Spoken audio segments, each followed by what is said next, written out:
第一个步骤，同学要做什么事？要做什么事？要先定义你的随机变数是谁啊？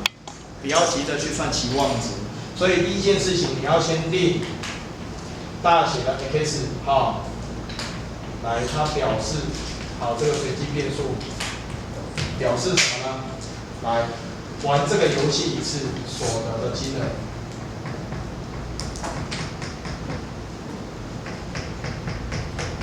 这个是我们这个问题里面的随机变数哈，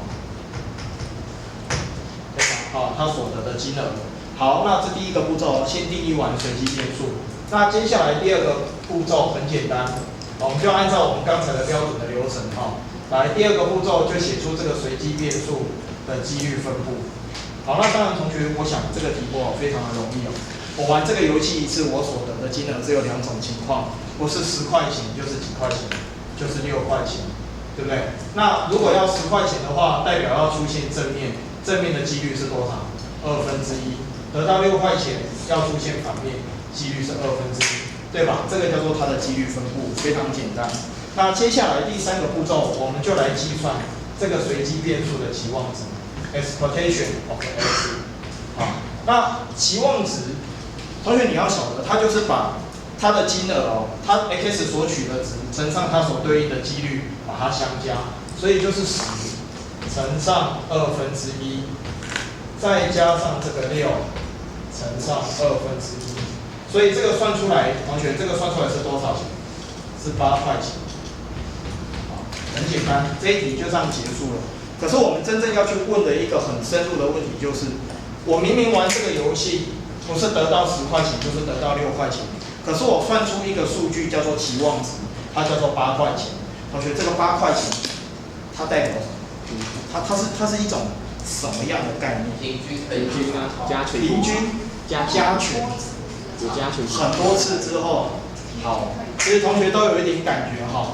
我想我们这个地方哈，来在旁边写一个小小的 P。我们来探讨一下这个8块钱它的意义是什么？参与的。好，来我们看一下这个8块钱的意义是什么？可以吗？可以吗？来，我这里写一段文字哦，来，同学你跟我一起写。这个期望值这个8块钱的意义哦，它就是重复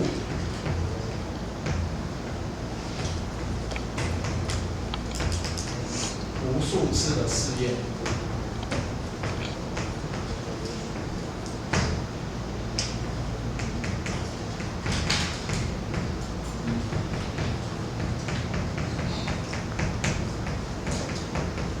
好，所得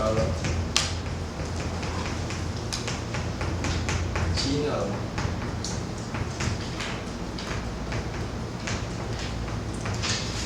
的什么东西来平均值？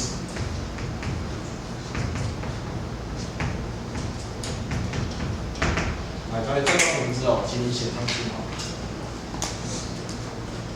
然后它里面有2个非常重要的关键字哦，同学把它画起来。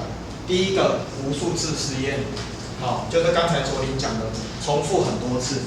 好，然后刚才也有同学讲所得金额的什么平均值，所以一个是无数次哈，一个是平均值。来，这2个关键字哦，好，同学你可以把它 mark 起来，好，把它 mark 起来。那我们等一下啊，再来说明清楚哈。来，你先把这一段哈，这一个 key 把它写在这个例子的旁边哈。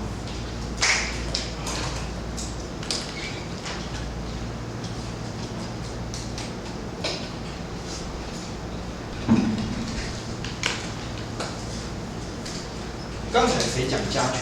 是耀军哦。耀军讲的很好，同学，这个8块钱哦，来，这个8块钱其实它是一个加权平均的概念，而且这个加权平均哦是一个长期重复了很多次之后的一个加权平均。好，所以这个8块钱我来注明一下，它是一个长期实验底下的一个加权平均数，长期的一个加权平均。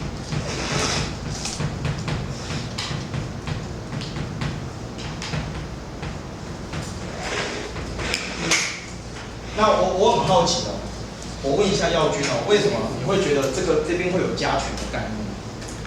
从什么地方？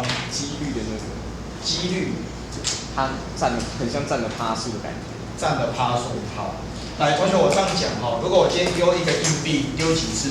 我丢10次，你觉得正面跟反面会刚好 50-50， 这样一半一半吗？通常不会，对不对？可能正面7次，反面3次。可是同学，我们晓得，只要你这个硬币是公正的，当你重复实验的次数够多的时候，根据大数法则，我们晓得实验的次数只要够多，出现正面跟反面的次数迟早会趋于怎么样？会趋于一致。它们之间纵然有差距，可是当你的实验的次数够多的时候，它们那个差距其实理论上来讲会逐渐的缩小，对不对？最后会一样。那现在我这边这样讲，这个1/2哈，我现在打个比方好了，来。假设100次是很大，当然100次其实还是很少的哦。那100次假设是实验很多次，那在大数法则的情况底下哈，来你仔细看这边哦，这个1/2，如果100代表一个很大的数字的话，那它出现正面的次数的理论值应该是50次，对不对？那同学你看哦，这个50乘上10，再加上这个地方是不是应该也是100/50？来，你看100/50，再加上50乘以6。那就代表说，我玩这个游戏很多次嘛，我玩了100次之后，我所得到的总金额，那得到的总金额去除以100，这个除以100是什么意思？平均每一次我所得到的那个奖金，对不对？所以这个50哦，其实就是刚才耀军讲的那个加权的什么，就是那个权数啊，你知道那个英文叫 weighted 的，是不是？耀军讲那个加权哈，这个50就有一点像是那个权数的概念。好，在实验次数很多的情况底下，好，这个东西它其实是一种长期的加权数据，知道我在讲什么吗？所以这个8块钱是什么？它是你平均每一次你可以预期得到的一个报酬。虽然每一次我不是得到10块就是6块，不是10块就是6块，可是当我实验了很多次之后，我平均每一次可以得到8块钱。听懂这个意思哈？这个东西其实跟我们生活中什么东西有关？以前我有去那个台湾彩券下载那个他们开奖的资料。我问同学一件事情哦，你知道买一张乐透彩来，我觉得这个跟生活其实有非常大的一个关联哈。你猜猜看，以前我有带你们学长姐去算哦，算什么东西？你知道吗？你知道一张乐透彩券你的期望值是多少钱？真的拿台彩的资料来算。100块。没有，100块是你花钱去买那张彩券100块，但是你每一张彩券你的期望值，以你买彩券的人来讲，你知道去算那个奖金啊，乘上对应的几率，你知道期望值是多少钱？我们有算过，你猜多少钱？你猜？有超过1000块。应该没有。你成本100块，你的期望值1000块，只会你猜多少钱？感觉比100少。当然你不用。他们会亏。对，那你猜大概是多少？我们有算过。2块。54。没有，我跟你说，17元。好，那同学我问你哦，这个17元代表什么含义？同学，你去买彩券也是一种赌博的行为嘛？谁是庄家？政府是庄家啊。那一张彩券它卖你多少钱？100块。所以同学你看哦，一张彩券政府是做庄，它庄家100块，它平均一张彩券，你的期望值是正的17块，那对他来讲，他一张彩券会损失多少钱？就是会损失17块，所以它是不是100要减掉17？所以对政府的角色来讲哦，它平均每一张彩券它可以赚多少钱？83块。那当然它的彩券发行的量很庞大，对不对？在大数法则的情况底下，你有没有看这根本是暴利？啊？他就是有人想，就是这样，就像你今天买10张彩券，可能10张都共估啊，但是也有人买了一张彩券就中了10几亿，也有可能嘛。可是平均下来，每一张彩券的期望值其实只有17块钱，所以政府做这种彩券的生意哦，更要稳赚不赔嘛，对不对？他平均一张彩券赚83块，你看多好赚，懂我意思吗？那很有意思啊。好，我们现在我看一下哦。差不多了。我靠，时间差不多，哪有？讲一题啦，讲一题就好，好不好？你翻到课本来，翻到第9页，我讲一题就好。